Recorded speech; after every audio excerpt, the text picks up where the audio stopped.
Hello, welcome back. നമ്മുടെ ചാനലിലെ മറ്റൊരു പുതിയ വ്ളോഗിലേക്ക് നിങ്ങൾക്ക് എല്ലാവർക്കും സ്വാഗതം. ഇന്നത്തെ വീഡിയോ ഉണ്ടല്ലോ, കഴിഞ്ഞ ദിവസം നമ്മുടെ വീട്ടിലെ കുട്ടി ഒരു ക്രിസ്മസ് സെലിബ്രേഷൻ, അതിൻ്റെ ഭാഗമായിട്ട് ഞാനൊരു അടിപൊളി വെജിറ്റബിൾ റൈസും ചിക്കൻ ഫ്രൈയും ചിക്കൻ കറിയൊക്കെ ഉണ്ടാക്കിയിട്ടുണ്ടായിരുന്നു. അതിൻ്റെ എല്ലാ റെസിപ്പിയും കൂടെ ഈ വീഡിയോയുടെ ഷെയർ ചെയ്യുന്നുണ്ട്. അപ്പോൾ നമുക്ക് വീഡിയോയിലേക്ക് പോകാം. വീഡിയോയിലേക്ക് പോകുന്നതിന് മുമ്പ് നിങ്ങൾ ആരെങ്കിലും നമ്മുടെ ചാനൽ പുതുതായിട്ടാണ് കാണണമെങ്കിൽ ഒന്ന് സബ്സ്ക്രൈബ് ചെയ്ത് സപ്പോർട്ട് ചെയ്യണേ. കൂടുതൽ ആ ബെല്ലൈക്കണും കൂടെ ഒന്ന് ക്ലിക്ക് ചെയ്തു എങ്കിലും ഇതുപോലത്തെ വീഡിയോസ് കിട്ടുകയാണെങ്കിൽ നിങ്ങൾക്ക് എത്രയും പെട്ടെന്ന് നോട്ടിഫിക്കേഷനായിട്ട് എത്തുള്ളൂ.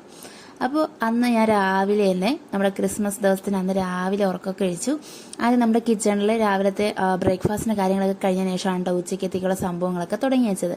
അപ്പോൾ ഞാൻ ബ്രേക്ക്ഫാസ്റ്റൊക്കെ മക്കൾക്കൊക്കെ കൊടുത്ത് ഒതുക്കിയതിന് ശേഷമാണ് ഈ വീഡിയോ എടുക്കാൻ വേണ്ടി തുടങ്ങിയത്. ആദ്യം തന്നെ നമ്മുടെ റൈസ് ഒന്ന് സോക്ക് ചെയ്യാൻ വേണ്ടി വെച്ചേട്ടോ. ഞാൻ ബസ്മതി റൈസാണ് വാങ്ങിച്ചിരിക്കണേ, 1 കിലോളം എടുത്തിട്ടുണ്ട്. അപ്പോൾ ഞങ്ങൾക്കിത് കൂടുതലാണ്, ഇത്രയൊന്നും വേണ്ട. അപ്പോൾ അമ്മയ്ക്കും അച്ഛനും ഒക്കെ കൂടെ ആകുമ്പോഴത്തേക്ക് ഇത് കണക്കാവും. അപ്പോൾ ഞാൻ നമ്മുടെ നല്ല രീതിക്ക് അരിയൊക്കെ ഒന്ന് കഴുകി കൊടുത്ത് 2-3 വട്ടം കഴുകണം, കാരണം അരിയിൽ നല്ല പശമയം ഉണ്ടാവും കേട്ടോ. അപ്പോൾ നല്ലപോലെ ഒന്ന് കഴുകിയിട്ട് അതൊന്ന് മൂടി വെച്ച് ഒരു അരമണിക്കൂറോളം വെച്ചിട്ടുണ്ട്. പിന്നെ ഞാൻ തലേന്ന് രാത്രിയാണ് നമ്മുടെ ക്യാരറ്റും ബീൻസൊക്കെ ഇതുപോലെ ഒന്ന് നുറുക്കി വെച്ചിട്ടുണ്ടായിരുന്നേ. അപ്പോൾ നമുക്ക് രാവിലെ പിന്നെ എല്ലാം കൂടെ ധൃതിപ്പെട്ട് ചെയ്യണ്ടല്ലോ എന്ന് കരുതിയിട്ട് അങ്ങനെ ക്യാരറ്റൊക്കെ ഒന്ന് ക്യൂബ്സ് ആയിട്ട് കട്ട് ചെയ്തിട്ട് നമ്മുടെ ബീൻസൊക്കെ ഒന്ന് ചരിച്ച് മുറിച്ചാണ് വെച്ചത്. അപ്പോൾ പെട്ടെന്നൊന്ന് വാട്ടിയെടുക്കാൻ വേണ്ടി പറ്റുമല്ലോ. പിന്നെ കൂട്ടത്തിൽ നമ്മുടെ ചിക്കൻ കറിക്കും റൈസിലത്തേക്കൊക്കെ വേണ്ടിയിട്ട് സവോളയൊക്കെ ഒന്ന് പെട്ടെന്ന് കട്ട് ചെയ്തെടുത്തു.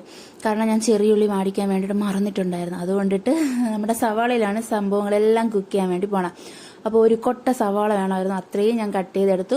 കൂടുതൽ നമ്മുടെ കറിക്കും റൈസിലത്തേക്കൊക്കെ വേണ്ടിയിട്ട് പച്ചമുളകൊക്കെ ഒന്ന് അരിഞ്ഞ് മാറ്റി വെച്ചിട്ടോ. അപ്പോൾ കട്ടിങ് പരിപാടികളൊക്കെ അപ്പം തന്നെ അവിടെ കഴിഞ്ഞു.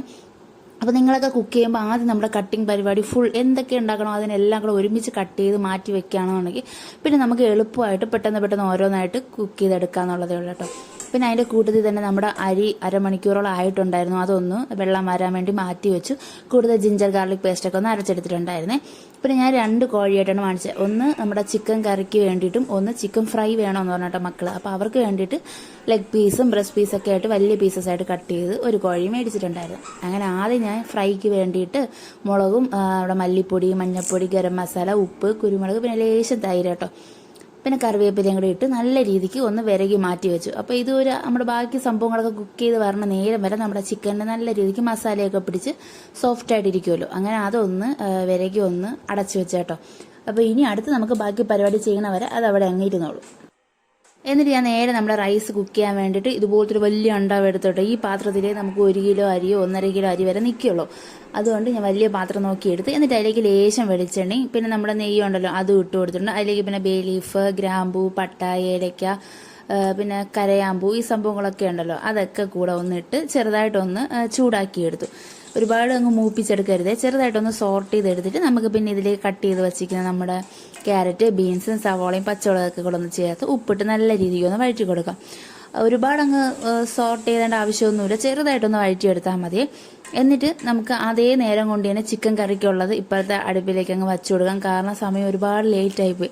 അതുകൊണ്ട് ഞാൻ അതിൽ നമ്മുടെ എണ്ണയും കടുകും ഒക്കെ ഇട്ടിട്ട് അതിലേക്ക് നമ്മുടെ ജിഞ്ചർ ഗാർലിക് പേസ്റ്റും സവോളയും ഉപ്പൊക്കെ ഇട്ട് അതുകൂടെ ഒന്ന് വഴറ്റിയെടുത്ത് അപ്പോഴത്തേക്ക് നമ്മുടെ റൈസിനുള്ളതൊക്കെ ഒന്ന് കഷ്ണങ്ങളൊക്കെ ഉണ്ടല്ലോ അതൊക്കെ ഒന്ന് വഴന്നു വന്നിട്ടുണ്ടായിരുന്നു. അതിലേക്ക് ആവശ്യത്തിന് വെള്ളം ചേർത്ത് കൊടുക്കാം. ബസ്മതി റൈസ് ആണെങ്കിൽ നമുക്ക് ടെൻഷൻ അടിക്കേണ്ട കാര്യമില്ല, കാരണം ഇപ്പോൾ 1 ഗ്ലാസ് അരിയാണെങ്കിൽ അതിന് 2 ഗ്ലാസ് വെള്ളം ആ കണക്കിന് അങ്ങ് ഒഴിച്ചു കൊടുത്താൽ മതി കേട്ടോ. അപ്പോൾ ഞാൻ അളന്നെടുത്തപ്പോഴത്തേക്കും ഈ ഇപ്പോൾ ഒഴിച്ച പാത്രത്തിന് 1 പാത്രം അരി ഉണ്ടായിരുന്നു, അതുകൊണ്ട് ഞാൻ 2 പാത്രം വെള്ളം ഒഴിച്ചു കൊടുത്തു.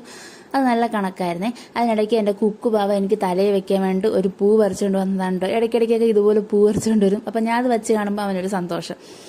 അങ്ങനെ ഞാൻ പൂവൊക്കെ വെച്ച് കാണിച്ച് അപ്പോൾ അവൻ്റെ വഴിക്ക് അങ്ങ് പോയി. അപ്പോൾ ഞാൻ പറഞ്ഞു മുട്ട പുഴുങ്ങാൻ വേണ്ടിയിട്ട് മുട്ട എടുത്തിട്ട് വാന്ന് പറഞ്ഞു. അപ്പം ഇത് ഗ്യാസ് അടുപ്പിൽ നിന്ന് വെക്കാൻ സ്ഥലമില്ല, കാരണം വലിയ പാത്രം വച്ചിക്കണ കൊണ്ടിട്ട് കുഞ്ഞു ബർണറിൽ വയ്ക്കാൻ വേണ്ടി പറ്റില്ലല്ലോ. അതുകൊണ്ട് അമ്മ പറഞ്ഞ് അപ്പുറത്തെ അമ്മയുടെ അവിടെ അടുപ്പിൽ ഇട്ട് കൊടുക്കാമെന്ന് പറഞ്ഞു. അങ്ങനെ ഞാൻ മുട്ടയൊക്കെ അമ്മയ്ക്ക് വേവിക്കാൻ വേണ്ടിയിട്ട് പാത്രത്തിലാക്കി കൊടുത്തേട്ടോ.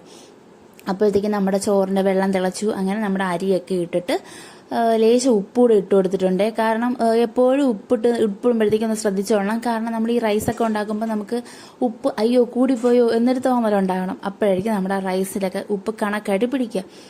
അങ്ങനെ നമ്മുടെ റൈസ് മൂടി വെച്ച് കൊടുത്തു. അപ്പോഴത്തേക്കും നമ്മുടെ ചിക്കൻ കറിക്കുള്ള എല്ലാം ഇട്ട് ചിക്കനൊക്കെ ഇട്ട് അതിൽ ഇച്ചിരി വെള്ളവും കൂടെ ഒഴിച്ച് മൂടി വെച്ചേട്ടോ. അപ്പോൾ എൻ്റെ ചിക്കൻ കറി ഭയങ്കര കളറായിട്ട് തോന്നുന്നുണ്ട്, കാരണം ഞാൻ കാശ്മീരി ചില്ലിയാണ് കേട്ടോ ഇപ്പോൾ മേടിച്ചിരിക്കണേ.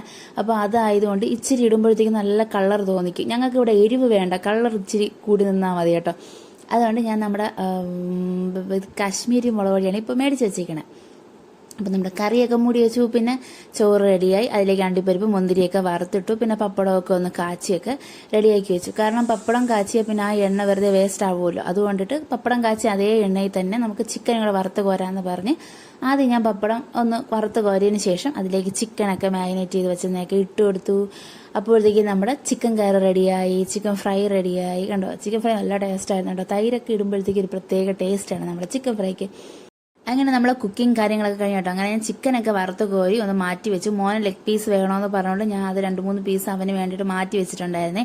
പിന്നെ കൂട്ടത്തിൽ അതിൻ്റെ കൂടെ കൂട്ടി കഴിക്കാൻ വേണ്ടിയിട്ട് സാലഡിന് വേണ്ടിയുള്ള തക്കാളിയും സവോളയൊക്കെ ഒന്ന് കട്ട് ചെയ്ത് വെച്ചു. എന്നിട്ട് കഴിക്കാൻ നേരം തൈര് ചേർത്താൽ മതിയല്ലോ. ഇപ്പോഴേ ചേർത്ത് കഴിഞ്ഞാൽ തൈര് ഒരുപാട് ലൂസായി പോകും. അങ്ങനെ അതൊക്കെ കഴിഞ്ഞതിന് ശേഷം കേക്കൊക്കെ എടുത്തിട്ട് വന്നു. കാരണം തലേ ദിവസം തന്നെ കേക്ക് മേടിച്ചുകൊണ്ട് വെച്ചിട്ടുണ്ടായിരുന്നു മക്കൾക്ക് വേണമെന്ന് പറഞ്ഞിട്ട്. അപ്പം ഞാൻ ക്രിസ്മസിനെ കട്ട് ചെയ്യാവുമെന്ന് പറഞ്ഞ് മാറ്റി വെച്ചേക്കായിരുന്നേ. അതിൻ്റെ കൂട്ടത്തിൽ ചേട്ടൻ രാവിലെ പുറത്ത് പോയിട്ടുണ്ടായിരുന്നു. പോയിട്ട് വന്നതിന് ശേഷമാണ് എല്ലാവരും കൂടെ കൂടിയിട്ട് കേക്ക് കട്ട് ചെയ്യണമല്ലോ സന്തോഷം. അങ്ങനെ എടുത്ത് വെച്ചിട്ടുണ്ടായിരുന്നു. അപ്പോൾ ഈ കേക്ക് കട്ട് ചെയ്യണത് കറക്റ്റ് കഴിക്കേണ്ട നേരമായിട്ട് ഒരു 1:30 മണിയോളം ആയിട്ടാണ് കേക്ക് കട്ട് ചെയ്തത്. അപ്പോൾ പിന്നെ മക്കൾക്ക് നല്ല വിശപ്പായതുകൊണ്ടിട്ട് കേക്ക് കഴിക്കാനായിട്ട് ഭയങ്കര വാശിയായിരുന്നു. അപ്പോൾ ഞാൻ കേക്ക് ആദ്യം ഒന്ന് അവരെ കയ്യെ പിടിച്ചൊക്കെ കട്ട് ചെയ്ത് കൊടുത്തു. അവർ ഭയങ്കര സന്തോഷമായിരുന്നു കേട്ടോ. കുറേ നാളുകൊണ്ട് ചോക്ലേറ്റ് കേക്ക് വേണമെന്ന് പറഞ്ഞു. അതുകൊണ്ട് ക്രിസ്മസിന് ആദ്യം തന്നെ അങ്ങ് വാങ്ങിച്ചു കൊടുത്തോട്ടോ.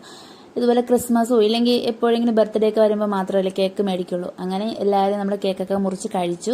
എന്നിട്ട് മക്കൾക്ക് അതിൻ്റെ മേലെ ഡെക്കറേഷൻ വെച്ചിരുന്ന ഹാപ്പി ക്രിസ്മസും സംഭവങ്ങളൊക്കെ വേണമെന്ന് പറഞ്ഞിട്ട് അപ്പം അടി കൂടുന്നതിന് മുമ്പ് തന്നെ 2 പേർക്കായിട്ട് അതൊക്കെ ഒന്ന് വീതിച്ചു കൊടുത്തു. ലല്ലോ വിശന്നിരിക്കുന്ന നേരമായതുകൊണ്ട് കേക്ക് ചുമ്മാതിരുന്ന് ഞാൻ കഴിക്കുകയായിരുന്നു. അവസാനം വല്ല വിധനെ അവൻ കാണാതെയൊക്കെ ഞാൻ എടുത്ത് ഫ്രിഡ്ജിലൊക്കെ കൊണ്ട് വെച്ചേട്ടോ. അതിനുശേഷം പിന്നെ ഫുഡൊക്കെ എടുത്തു. ഞങ്ങൾ എല്ലാവരും കൂടി ഇരുന്ന് ഫുഡ് കഴിച്ചു. ലല്ലു അവയ്ക്കാണെങ്കിൽ റൈസ് കഴിക്കുക എന്തോ അവന് ഇഷ്ടപ്പെട്ടില്ല എന്ന് തോന്നുന്നു. തുപ്പി ഇടണുണ്ടായിരുന്നു.